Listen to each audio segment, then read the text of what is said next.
Édouard Fatio, 46 ans, passionné de course automobile, a construit lui-même des simulateurs dans sa maison à Porcelles. Tous les jours, dans son salon, il s'entraîne sur sa machine perfectionnée reliée à 3 écrans qui reproduisent de manière très réaliste la sensation de piloter un véhicule à toute vitesse sur un circuit. Une fascination couplée pour la voiture et les nouvelles technologies qui lui a donné l'élan de créer sa propre entreprise, Simatoc.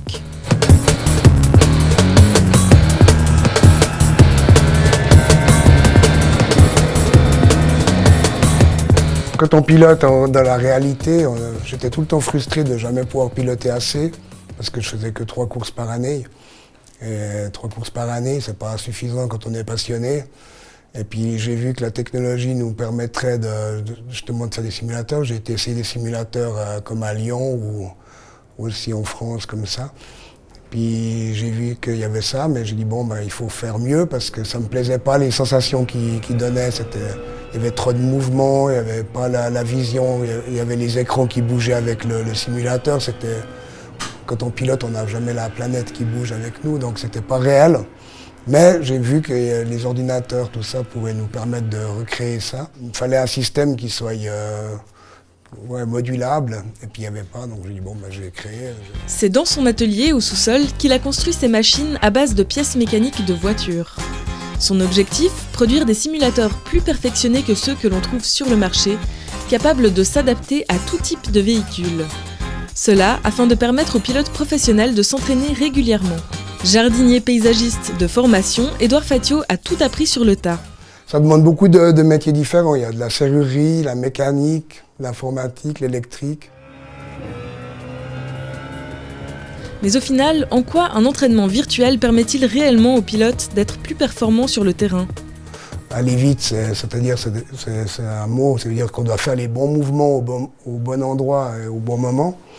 Et ça, c'est le cerveau qui les dicte. Et l'inconscient dicte tous les mouvements très rapides. Et plus on le fait, plus on devient fort. Et après, quand on doit le faire, c'est un jeu d'enfant parce que ça vient naturellement. Et puis en faisant beaucoup de simulateurs, on arrive à être complètement calme, même que ça va vite. En fait, le cerveau, il est tellement habitué à devoir toujours faire des mouvements rapides qu'au bout d'un moment, on voit tout au ralenti et puis on peut être beaucoup plus concentré. On est moins surpris. Les différents applicatifs qu'on peut voir ou les différents segments de marché qu'on peut voir pour l'outil de Simatoc, ça peut être effectivement le passionné individuel, ça peut être les petites écuries qui ont relativement peu de moyens et qui doivent privilégier le système de simulation pour éviter de faire beaucoup de circuits, ce qui coûte très cher.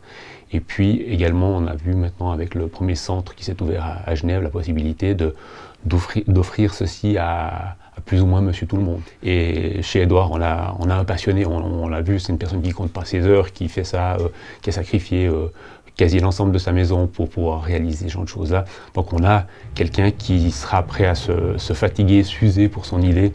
Donc la portée de la tirer, c'est ce qu'il faut au début.